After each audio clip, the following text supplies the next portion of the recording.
excited to talk to you about all these things. I'm actually sorry I missed you. I was at San Diego Comic-Con last year, and I interviewed the cast of Preacher.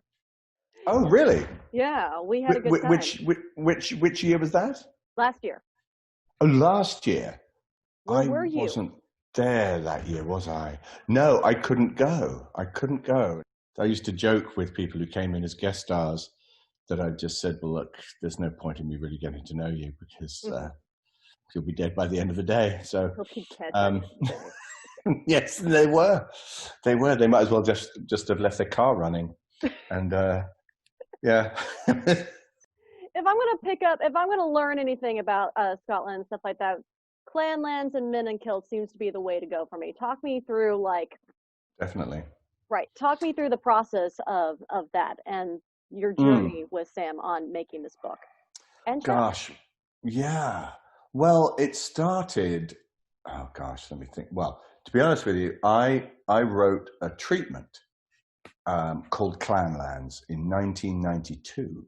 Ooh. And it was a treatment. The idea was that at that time, I suddenly thought, people are interested in Scottish heritage and everything, and I wanted to do a show. And of course, in those days, it was going to be like on DVD and all the rest of it. Do a show and try and connect people with their clans. Mm-hmm. So, if you were a Cameron who lived in America, we'd make a show that was about the Camerons, and then we'd make a show about the McDonalds. And so that was the idea then. And then that didn't work. Nobody was interested. And then cut to doing Outlander. And I've always been interested in Scottish history. Love it. Love history. Mm-hmm. But Scottish history I knew a lot about. And I remember talking to Sam about it and saying, I really want to do a show about Scottish history, et cetera, et cetera. And I think Sam just ignored me at the time. It was like, yeah, whatever. Sure, sounds great, fine. Yeah, exactly. And then I was in New Zealand, my house in New Zealand, and he rang me up and he said, hey, listen, that documentary idea, you still interested in doing that? And I went, yeah, of course, I'd love to. And he said, yeah, I thought that might be something you and I could do together. I think it would be a lot of fun. And I went, okay, great. He said, yeah, we could do it as a podcast. And I pretended to know what a podcast meant. So I went, yeah, great, a podcast, yeah.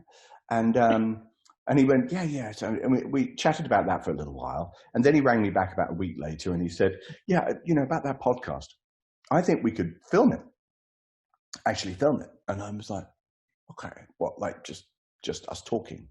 Like, yeah, he said, yeah, like a conversation. So we could do it on GoPros. I went, right. Now, I knew enough about GoPros to know, okay, so how's that going to work? Am I going to have one strapped to my head and you're going to have one strapped to your head? And I mean, how do I turn it on? And, there was all this going on. And then about a week after that, he rang and said, actually, I think we should really film it. And it went from basically a podcast to a 3-camera shoot with a drone with a full crew. And we shot it last year, and we took it to Stars, obviously, because they were the obvious choice, right? And they were interested in it from the get-go.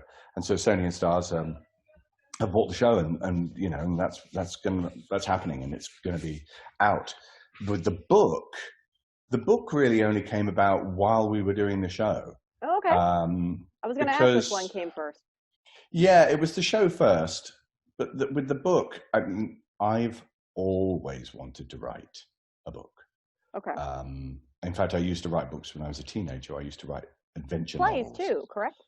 Yes, I wrote a play about Vincent van Gogh that we toured all over the world, actually, in the 80s and 90s. But I've always wanted to write a book, and I spoke to Sam about it, and I've kept a diary all my life. And I said, we had some pretty crazy experiences making this show.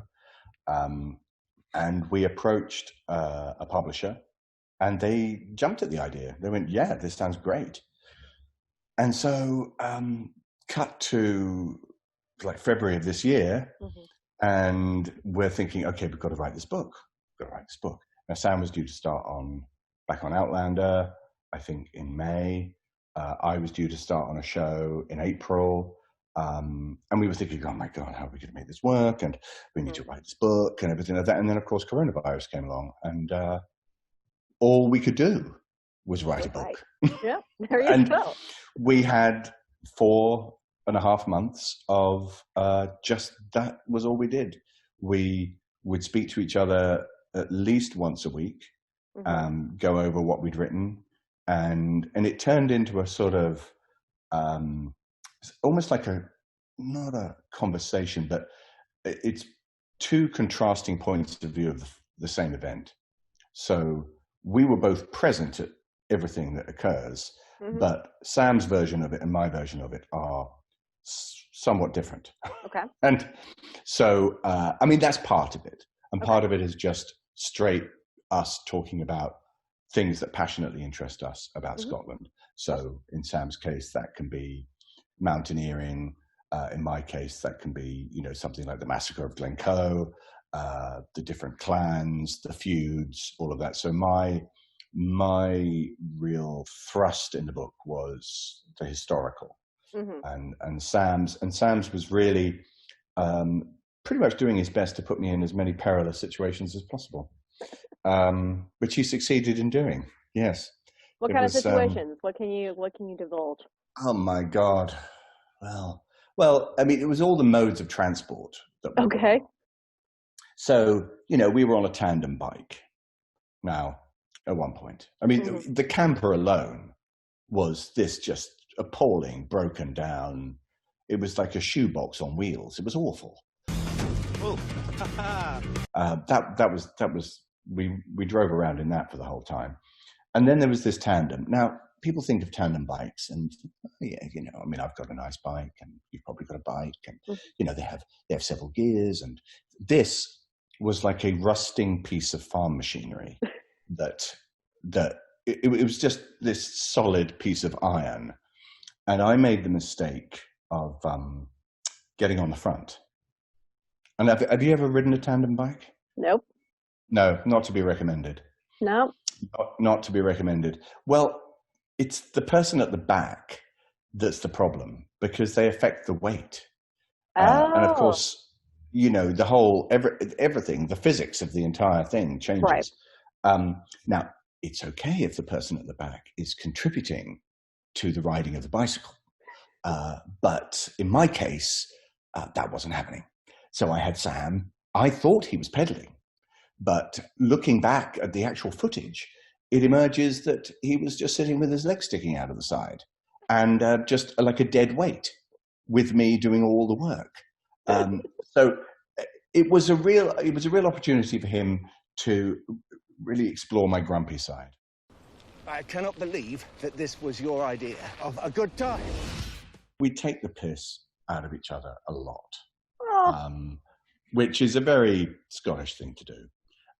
But so the tone of the book is serious in the sense that we are dealing with real events and we meet real extraordinary people you couldn't make up. They're so bizarre.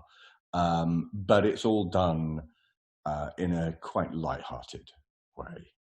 We're having fun, and hopefully people watching the show and reading the book will also have fun. Well, besides Instagram, where else can people find you to keep up to date? Oh, Instagram, Twitter. I've discovered this new little app where I do messages for people called Cameo that I do, and that's really fun, because they're always really nice. They're always celebrations of birthdays and anniversaries and Mother's Days and all that sort of thing, and I do those. So that's a way of communicating with me. Otherwise, Instagram and Twitter are the main ways. Go do your thing. Take care. Thank you so much. Bye. Bye. Of dogs of the breed, come here, on flesh to feed! Yeah!